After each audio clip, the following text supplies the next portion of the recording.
Buru. Igbo man. Igbo Mamano.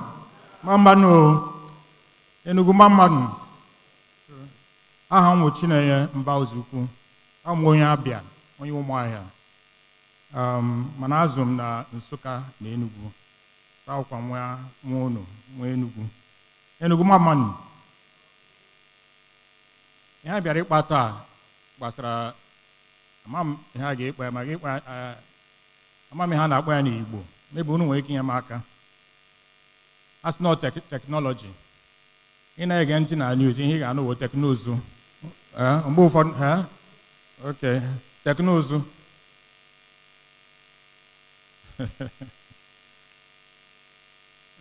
Asị na ọjị a na-anụ bekee.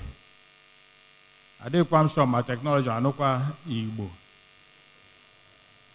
Ọ dịrị anyị nwa n'aka ime ka echenje ya.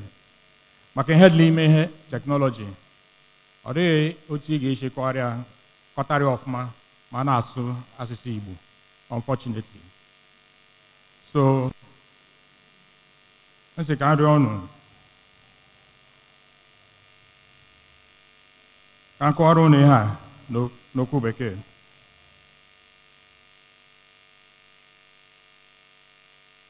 Ihe anyị ji bịa ebe a gbasara ndị Igbo, ọ gbasara mụọ na onwe m ma ụmụ m, ma ndị Amafọ, ma ndị Abịa, mana ọ gbasara ndị Igbo ebe ọbụla ha bi, ebe ọbụla ha nọ na-arụ ọrụ. Because anyị nọ na a system that is a global system. I know in Nigeria, we're a national system. And we are in competition. I know in competition, locally, globally. And all the impact I may find who know in her and Kwechile Imaka Imama in her. When I was preparing for this lecture, normally when I'm giving a discussion, I don't use paper. I'm not sure I remember how to read from this kind of thing. Because in 1994, I decided to change my career, switch from marketing, communications, and advertising to technology. I made that decision because something showed me when I was working here in Enugu, in one company had done functions, the independence layout. No, the New Haven, I know New Haven. All the hair and printer. But in 1988, when we run those functions, that thing that they call printer did not exist. It didn't exist anywhere in the country. Kubwa en which I have my printer, my computer, my projector, the kind of projector. Projector in 1994, $10,000. Kubwa, this phone can do more than that projector. In that 1988, when I entered Dawn Functions, somebody called Pius Okibu Jr. did a proposal to my organs that they can buy something called printer. He came and he did demonstration, showed picture, everything. So they made a decision. The two partners, Oke Nwadinobi and Tayo Adenaike, they decided that they were going to test this thing, an multimedia printer. And they paid for a printer that today I wouldn't give to my child. I wouldn't even put in a primary school or even a nursery. But that printer and the equipment, the day they brought the thing to the office, it was like somebody had launched a new car. Everybody gathered around. MD wouldn't allow anybody to come close. They were cutting the carton and opening the box, and they brought out this thing. By the time they brought out this thing and connected it, and we did our first job on this thing they call a printer. multimedia desktop printer, inkjet. That was the last time we ever entered dark room to do negative for advertisements. That was the last time we ever went to go and do letter set. The younger ones will not know it, but the older ones will know that in those days, when you want to publish a magazine, you have to finish everything, give it to the printer. The printer will sit down and take a pincer like this and start putting lead of alphabets for every single page. And he will pack it, and then he will roll it, and he will see whether the galley is okay. He goes back and he starts adjusting it. If you change one word in your write-up, just one word, you add 1 week to your production time. Because that one word, he will have to go back. He will have to reset the spacing. He will have to remove all of those things one by one. We had 3 fonts in those days. Times Roman and I think it was Arial and one other one. They were just like, there are only 3 fonts. Oh boy, when you open Corel Draw, has to get 2,000 fonts. Choose the one that you want. But that day started a revolution in Enugu. And it's a revolution that I was proud to be a part of. So 6 years later, I made up my mind that this was the future. That's typewriter. Okay,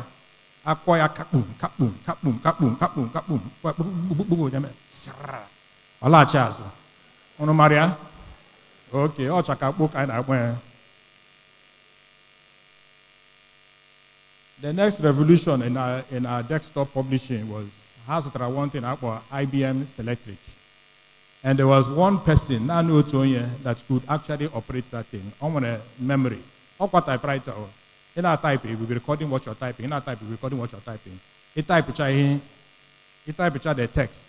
You press one button, let in the video print to it. So that guy, on all like this, on that thing, the whole chair like this.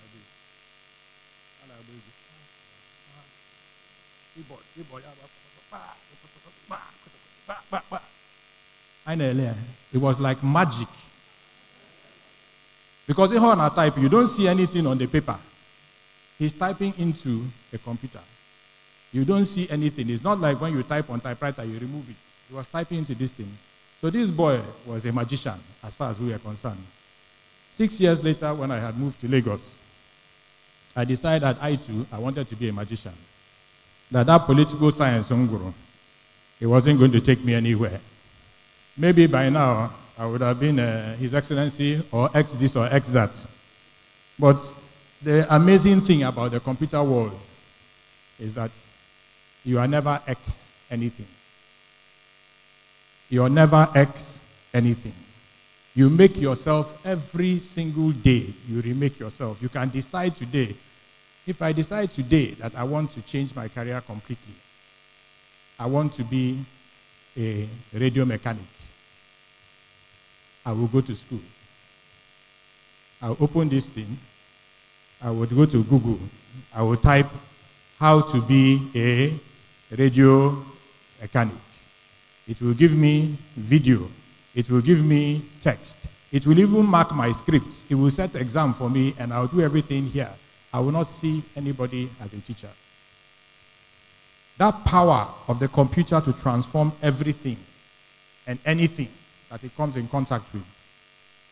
Anything and everything that a computer, that technology gets in contact with, it will transform. So, you can imagine somebody who lived in Nsukka for 20-something years. Enugu for another 6-7 years. And then went to Lagos. How many years later? I come back and I'm looking around. And I'm looking around. And I'm seeing Ogui Road, Ono Asata, New Market. From those 20-30 years ago that I was in Enugu. Something is not happening. Something that is supposed to happen is not happening. So, when Nana and Patrick started disturbing me that I must come, I must do this, I must do this, I didn't say, going to happen because this thing is a very tough discussion. How do you communicate something for which we as a people have not developed a language for? Because if it's not in your language, it means that you haven't yet imagined it. And once you imagine something, the next thing you want to do is to communicate it to somebody else. And that will allow you or even force you to go and develop the language. You will develop the vocabulary. And once you have the vocabulary, you can start to make new things, create new things. But if it's not in your language, all you are is a spectator. The same way that it was for me when they brought that multimedia printer, it still is very much magic. My one is EKWE. Abia is even more damaged, as most of you will probably know. Our Ndigbo is being stifled, is being constrained, is not moving yet, as it should, into the 21st century. So we have a responsibility. ONYE de Kamwa, Nhapreba 1991, Gawa Lagos. I have not come back. I went office in Enugu. I went nowhere. I went no Maya. I went no Onitsha. Manewi, Moka, Mabakaliki, Mafipo. No office. I'm in office in Abuja. One office in Calabar. One office in Lagos. But in Ndigbo, none. What is the reason? We have to ask ourselves that question. Why? Because this is the best place, Ndigbo is the best place on the planet Earth. I don't care where you go. Mega, Finland, or America, or England, all those places, you come back home. Because this is where your heart just grows. This is the place where you have no fear, where you own the land, and nobody can tell you rubbish. I want no Lagos, one day no Abuja, they will tell you the kind of insult, the subtle ways that we are visitors in their own place. Why don't you go home to your place? What are you looking for here? If home is so good, why are you here? For the house again, my friend, you people are just doing whatever you want in this Lagos. That madhouse of people. Crazy houses everywhere. People just doing all sorts of things.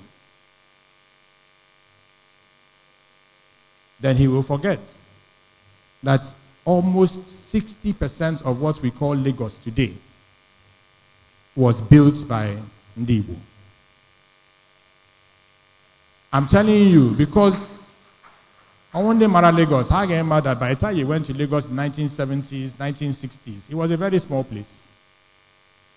It was a very small place until our people came, particularly after the war. Because the Igbo man, wherever he is, he will build. Mohogala, eba, ya chowe ebozo. Man iwu, oga runrolo. Ebobla, ubi. For that instinct, the more Igbos that came to Lagos and didn't go back, because Osondo, we had already done that one, but we went to Lagos and other places, and we decided we were going to grow those places where we were. Lagos expanded along 3 axes. From the center, it moved towards Badagry, Ndigbo, Surulere, Koka, Satellites. and onwards, as Pamda, we are the ones who built that whole area. When you come into Lagos that time, you will just see, if you're flying into Lagos, you just see swamp. But you can bet, if you see any house in the middle of that swamp, ONYE, that house. On the other axis, heading towards EKWE, we jumped the river. Started from Sangros, Morocco, Morocco. We continued going forward to Lekki, Napa certificate of occupancy. Any governor who comes in Lagos State, he will cancel C of O. Our people will shout. After shouting, until we have built Lagos almost to the EKWE. On the other axis, in case Ibadan or Abata, is the same thing. From Allen Avenue, Okwebi, we started growing, expanding, until we got to Mowe, where Igbo traders decided that that was where they were going to build a market. So they colonized everywhere along that road, Naro shop. While all this was going on in Lagos, Ali Igbo was bleeding.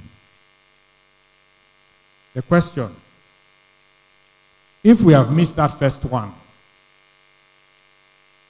are we going to miss the second one? So let me tell you,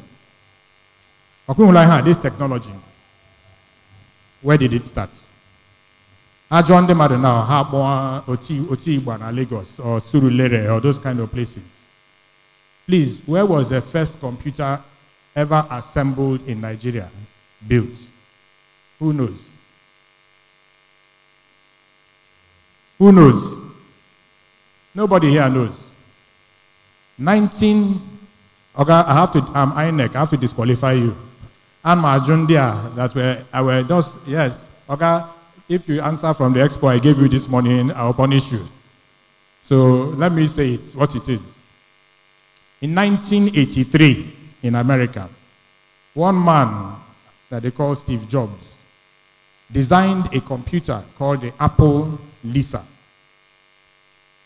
It took them nearly 3 years of work to design that computer. It was one of the very first, it was the second personal computer ever produced, the personal computer, desktop ever produced. By the time they finished that computer, they were selling it for $10,000. $10,000, 1983. On the other side of the world,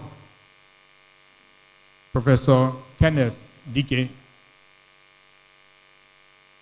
had decided he was going to recruit a brilliant engineer, ONYE Igbo, trained in MIT by the name of Professor Mobisi. And he brought him back to Nigeria. The same year that Steve Jobs and Apple launched their personal computer, that same year, Professor Mobisi built the first PC in this country, Nenugu, at ASUTEC. Those machines were called the ASUTEC 800 and 8000 series. And they were the beginning of what should have been a revolution in technology in Nigeria, in Africa, but most importantly, in Ndigbo. What happened? We should ask ourselves, what happened? 1983 to date, 35 years later. I passed the IDC earlier today. And I was here at that building. It's down here. There are buses parked in front of it. Remember, I came to Enugu 1986. So 30-something years later, that place is closed. It has now gone back to trading. I know Azahia. This Azahia was a problem. But we have to always ask ourselves, where is it going? All these things that we are doing, where is it going? What is the plan? Because if you don't have plan, you will succeed as an individual. But your community, your country, your state, your ethnic group, they will always be wandering in the wilderness. I think Ndigbo, as far as technology is concerned, have been wandering in the wilderness, and it's nearly 40 years. It is time to end that journey. It is time to end that journey. It is time for us to come into our own opportunity. For us to do that, we have to address certain things. The first thing we have to understand is that computer, our line. In my handy, when I call line will ever hear it. So, what is happening in Nigeria today is that Igbos are selling the hardware, and other people are using the hardware to create services and businesses that are bigger than the hardware. So let us think in technology. Who are the companies? You have Facebook. Do they make machine? You have Google. Do they make machine? You have Microsoft. Do they make machine? Oracle. Do they make machine? Uber. Any machine? Airbnb. Any machine? Twitter. Any machine? Instagram. Any machine? The entire hardware industry is not globally, is not worth 22% of the total value of the technology space. Ngwungwa n'ọrụ bekee. That is those people who are thinking, using their heads. And then,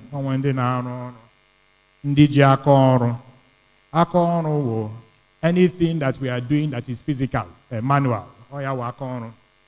If you are doing something else in our own or mentally, our people have not yet adjusted to the idea that services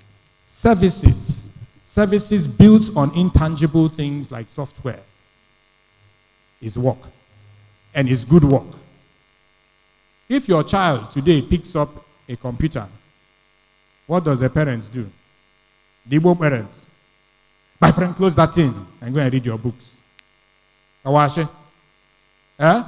My friend, close that thing, go and read your books. What book? Is it the book here? Or is it this one? And when a library in Enugu, now we'll get this one that they set up in Center of Memories. Does anybody see any library anywhere? Unahuka library. What is the biggest library in the entire world? Okay, Google is like index in library. I was hiring some people the other day. What is index? They didn't know. They have never entered library. But Google just helps you search for material that is stored inside the library. That is the internet. The whole internet is a library. It's also a classroom. It's also a workplace. So we ask ourselves, when we look at Enugu, has anything changed? Have the shops changed? Have the brands changed? Have the streets changed? Have the people themselves changed? Is our thinking any different today than it was 30 years ago? Does your father want you to study medicine or engineering because that is the only profession that he recognizes? Or does he understand that you can make money as web developer? Graphical user interface.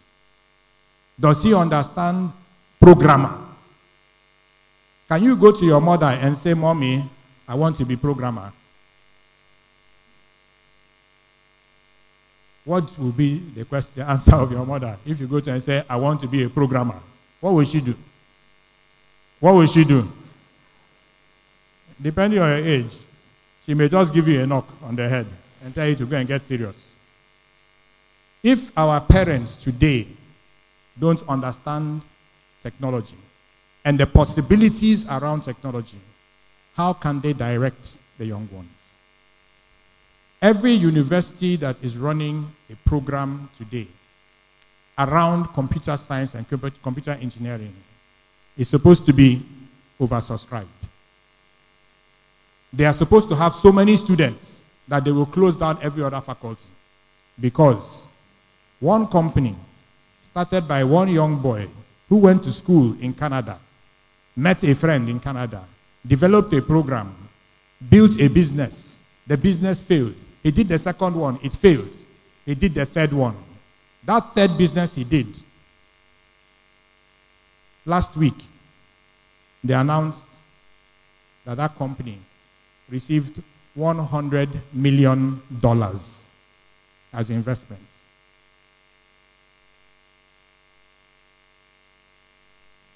Please, is there any mathematician here? $100 million by 360 is what? It's a whole lot of money. One boy started a business. That business is 5 years old. And the investments that has come into that business, apart from this 100 million was the last one that they raised. Before then, they had raised almost $40 million before.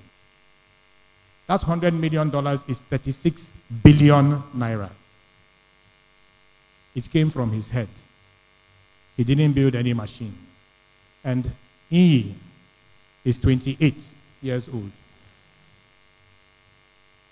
He's 28 years old. I want to Chinedu. Okay. He's from Imo State. About 8 years ago, he sold his own business, a software company. It was bought by Apple. Nobody knows the real figure. But the speculation amongst those who know about the industry was that he couldn't have sold that business for less than $200 million. He's 34. If your mother is telling you, go and study engineering, tell her, Mommy, we need to think about this matter. We need to think about this matter. One more doctor. Doctor. One more doctor. The Apple company that started and built its machine the same time as Professor Mobisin built his own here in Enugu, today is the first company in the world to be valued at over $1 trillion. One man, one idea. He didn't go to school though. He dropped out of school to run that business. Eventually he went back and tried to get his degree. But for him to get to where he was, he had already built Apple into a $500 million company before he started asking himself questions. What is holding us? Igbo people, we travel everywhere. We are the most adventurous.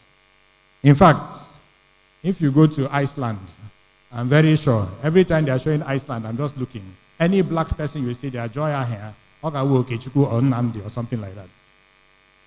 There's nowhere on planet Earth that you will not find an Igbo person. I'm Werobi. Onwe hindi Igbo na-akpọ akọ n'uche. Akọ n'uche. That concept is talking about not just having the hearts, but having wisdom and using that wisdom to drive your action. It talks about being reflective about what you're doing, not reactive. Don't just do. Emeka merenha, Chinedu merenka. So Nnamdi must do the same thing. It is a concept that we need to wake. If we are going to change Ali Igbo, if we are going to wake ourselves up to the opportunity of technology, I can tell you, there is no one area that can radically and rapidly transform the livelihood of our people outside of technology. There is none. It has changed countries, it has changed regions, literally overnight. And there are certain things that must be done to make it happen. Some of them you know. You have to have power. You have to have connectivity. This broadband. But more importantly, you have to have human capital. You have to have people who know what to do with those things. People who have vision. Professor Dike of blessed memory had vision. That's why he saw Mobisi and said, my friend, you must come back home. But today, what do we have? Those in whom we have created the greatest capacity, we retire them. It hurts me. My father passed last year. When he retired to the village. There's no computer in the village. There's no university there. Opetalama in the evening. They'll be discussing things about land disputes, and he'll be settling issues there. A man whose brain was still functioning at the peak level, who had over 60 years, 70 years of experience, was retired into the village. It's not a bad thing to go to the village, but it is a tragedy to go to the village and throw away 70, 80 years of your learning, your intellect, your capacity.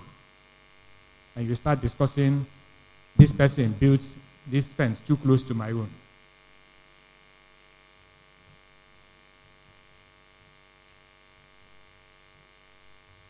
We have children in our Ndigbo who are suffering from our lack of vision.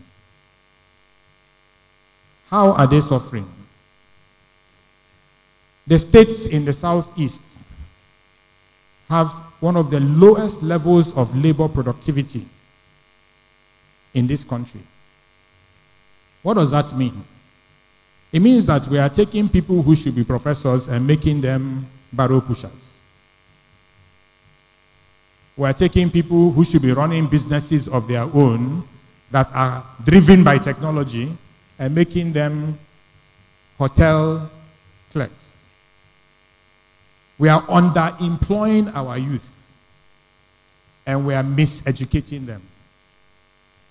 When ASU goes on strike, I have difficulty because I get very angry. What are they going on strike for? How much money do they need? When you give them the money, what happens to it?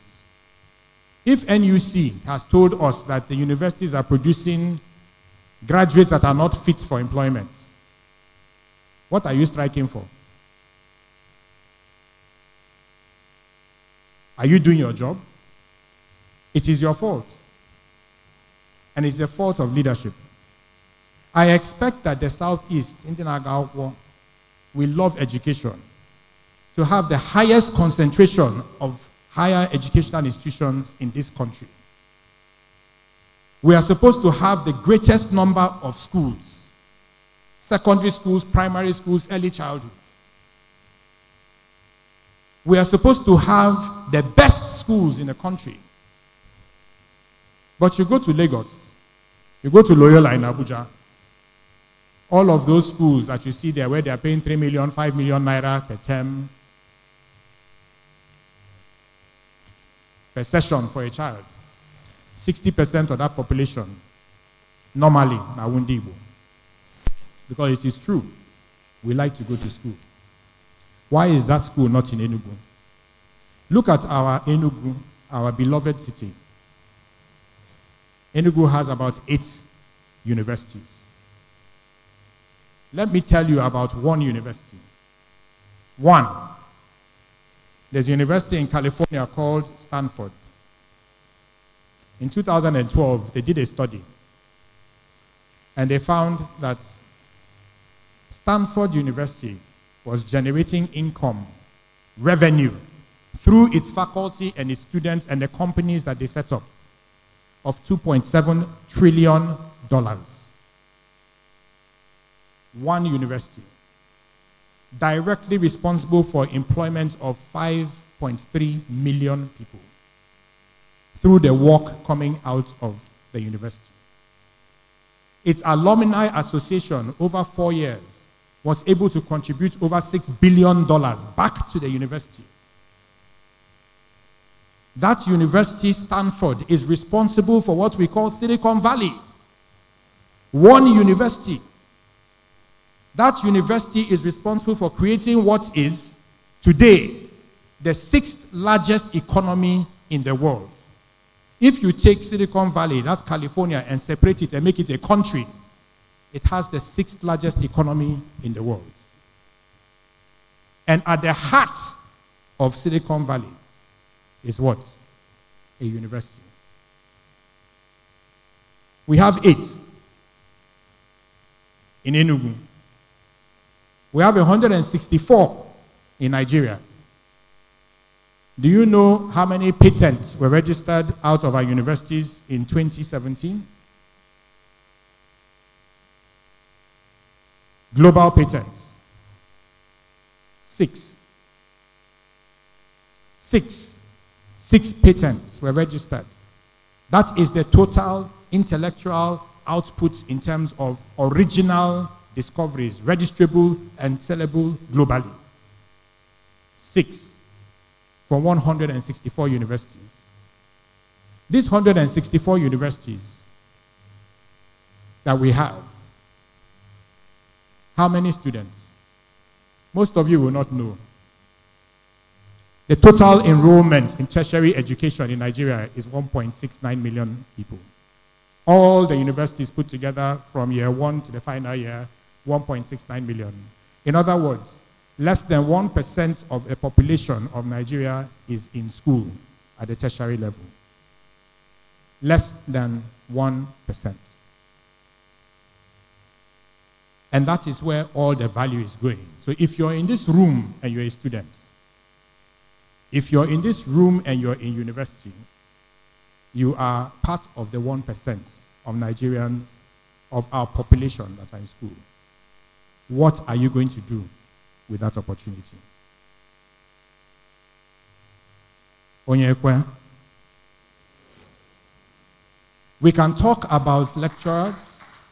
We can complain about the system. We can talk about the federal government. I can give you another piece of data. Of the 1.69 million children in schools, tertiary education today, only 5% of them are in private schools.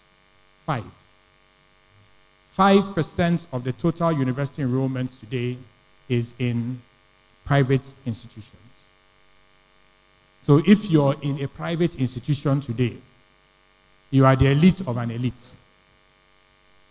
What are you doing with that opportunity? Today, I visited a training center. I asked them what is going on here. They said they do JAMB and all the CBT, etc., etc. I said, okay, are you doing training? He said, they don't really do training because people don't come. He said, why? She started laughing. I asked him that this Enugu that we are in, and it's the same thing everywhere else. And I keep calling Enugu because Enugu has a cluster that is unmatched anywhere in Ndigbo.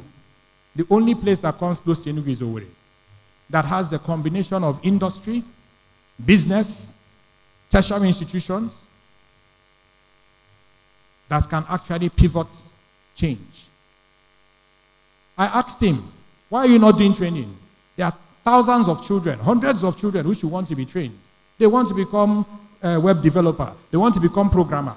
Do you know that this company that they gave $100 million, do you know what they do? They train graduates. Because the universities have not been able to do their job, they take them, then they train them. By the time that child has spent 2 years in their program, they are paying him, he is now worth a salary of $50,000. After 4 years, that boy or girl can pull down $100,000. $100,000. So as they train them, they get visa, they disappear. As they train them, they get visa, they disappear. So I said to the man, start your training session now. Start doing this thing. He started laughing. I said, why are you laughing? Am I that foolish? He said, listen, the last time they did training with one of the tertiary institutions here, the students came because they made it part of a mandatory thing. They came. First week, they came. Second week, they didn't see 50% of them. I said, why? He said they started calling them. And then they were asking him, go transport. Somebody who is coming for training to improve his own life is asking the trainer, ego transport. You can see that there's a problem. Eh? You can see that there's a problem. Even free training programs. That program was a free training program. Ego transport. You're not paying tuition. You're not paying for the lecturer who's coming. You're asking for ego transport. Clearly, that child would rather be on the streets trying to make money than be in a training session trying to build his brain. The world of the 21st century is in the head. The factory is inside here. It's between your ears. It doesn't require any power. The only power it needs is gala. Or okpa. Eat okpa, at least I know okpa. We used to do it then. When you eat one okpa, you can go for the whole day, let alone two. So the only power that that factory requires is one okpa a day, maybe two. And then the brain starts to move. The access to the intelligence, the library, the school is global. This MIT that Professor Mobisin traveled to the US for before the war broke out and couldn't come back. And by the way, he was a leader of those raising money in that Massachusetts area for Biafra. He was a social activist. He was an engineer, an enthusiast, a writer, everything. That school, MIT, has something that they call open courseware. Open courseware is that if you go online today, every single course that is taught to a student who is physically in MIT today, you can get it yourself in Nigeria today for free. Professor Mobisin, my father, many of our elders who are here, they had to travel over. Today, I can put MIT in this room for free. The best lecturers, Nobel laureates, they will teach. You will learn and you'll interact. And you're doing it for free. MIT is not alone. There are many that are like that. But here's a question. I went to a university here, hoping to put back. And I tried to explain to them, no worry about Hinari Network.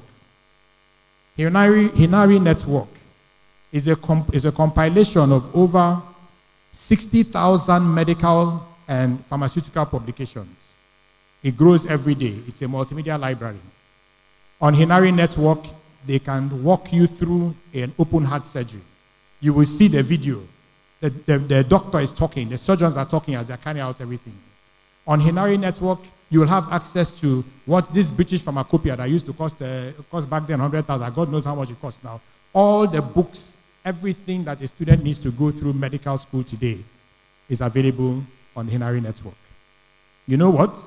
It was put together by Microsoft and a few other companies in collaboration with the World Health Organization. Hinari Network is 100% free to all Nigerian universities and other countries that fall into that bracket. Free. There is no knowledge. You know, when we were in Nsukka, when the lecturer mentions one book, people like Nkemdem, while we are still just outside, Nkem will rush to the library and he will go and pick that book from physics and carry it to home economics, Gazoya, in home economics. You know those people? Those people, they were there. Those ones that when you come to exam, they will come with 4 biro, red, black, green, and blue. To finish you off. There is no more hiding knowledge. It is there for you to take. Mano, ONYE, So, I want to conclude because I can go on and on for this. It's important for us to understand what we need to do. I talked about the universities. But you know the bigger rock in our face, the one that is really blocking our road, the one that is making it impossible for us to actually access the richness of our people, their strength and their wisdom and their spirit of enterprise. This 21st century is made for Ndigbo. It's made for us. A tiny country like Israel, tiny country, they are like us. We are like them. Israel is ranked number 4 in the world in terms of its capacity to utilize technology to transform its world. In some areas, like security software, Israel is number 1, the number 1 global exporter. What is their population? Orunenugu State, Orurabia. What's the problem? When they created the state of Israel, President Ben-Gurion decided that there was going to be a change. That they have nowhere to go, no land. The place they gave them, the land from the Bible, is harsh. You plant something, it's not like here. When you throw away mango seed, you see mango next week. They had water problem. They couldn't feed themselves. What did they do? They had nowhere to turn to. The government turned to its people. It reached out to the Jewish diaspora across the entire globe and told them, we are here. Don't come. You see these Arabs? We will fight them to the finish. Just give us something. You see this ground? We cannot make it, we cannot change the soil, but we can put water there. We can do irrigation. Stay where you are. Work with our people. And let us use technology to transform Israel. And that's what they did. Today we're here in Nigeria, in Lagos, Abia, or EKWE. We can't get cashew. But we're importing apples from Israel. We're importing fruits from a desert. And we're living in an equatorial region. What did they do right? What have we not done right? The first and the most important thing is government. The failure of the leadership in government is unequivocally responsible for where we are today. And I'm not making a political statement, and I'm not looking for anything from them. And I'm not running for any election. But it is government that has built every other place that has transformed. Government has to do the necessary things. Why is it difficult for you to get internet access in Enugu, in Abia? Why? Because there's something they call right of way. The companies want to bring it, but when they come, they will tell them, pay X million for digging this road. When they won't pay them above and under the table, they refuse them right of way. And because there's no right of way, the fiber cable that should be in the ground, that should be providing you access to internet, is not there.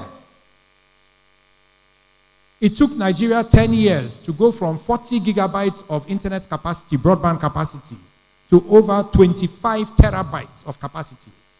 All that data is in cables, submarine cables that are along the shore of Nigeria. Those cables need to be brought in through fiber optics that they will lay in the ground.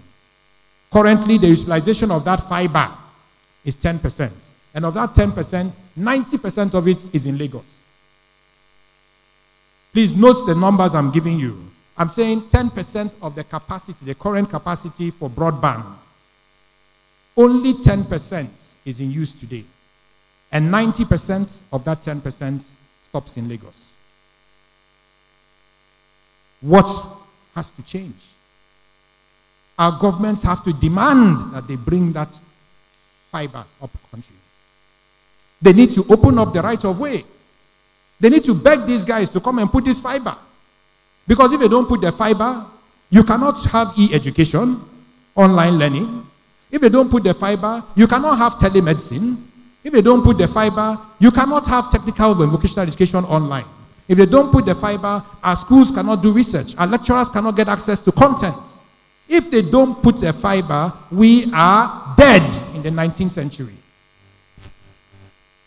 It's not an option. And it shouldn't be something that we ask. It should be something that we hold our governments accountable for. They must bring in the connectivity. And when they brought in the connectivity, then we can take off. They have to put in incentives to support schools.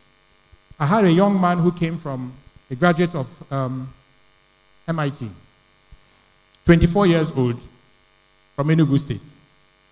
He has spent 3 years in Nigeria trying to set up a school of robotics in anywhere in Ndigbo.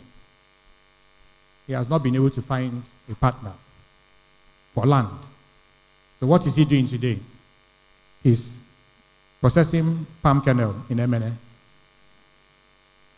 And that Maker Academy, which is the equivalent of what you have in MIT and other universities, that secondary school has not taken off. And today, I saw him 3 days ago in Lagos. I said, how are you doing? He said, the palm kernel is doing well. What about the school? I've left that one for now. Our children will not stay in Ndigbo. That's the truth. As we move into the 21st century, we either create an environment for our children to grow, we create an environment for businesses to invest, kakurono, or others will do it. And if the others do it, like me, I will go. And your children and your children's children will go. We cannot let that happen. So for all of us here,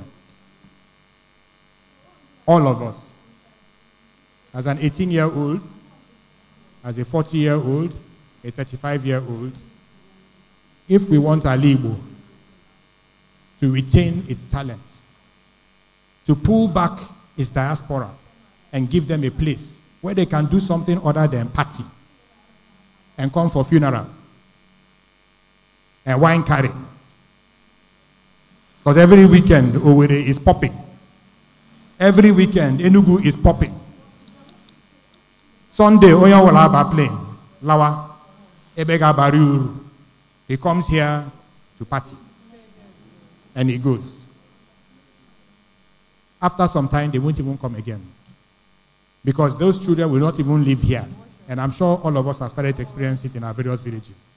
Where they now do Ana Abanku in Lagos. Na Abuja, and a lot of Zolo. For what? The father is passed, the mother is passed, the uncle lives in Lagos, the whole family is in Lagos. What is he coming home for? I want to beg you, Bikon. I want to beg you. In the next 5-10 years, you will not like what you see. We have to put all our resources together, all our connections together. We have to invest aggressively and create opportunity around educational institutions. Give them tax incentives. Build roads into wherever they have put their schools. Give their children bursaries so that they can go to the best schools. Support them in every way possible so that the universities can flower and flourish. And we have to force government, bend that government to our will. Because we have decided that we're not going back. No more 19th century. We're building 21st century. And we can do it together. Because if all of us agree, EKWE, we can get it done.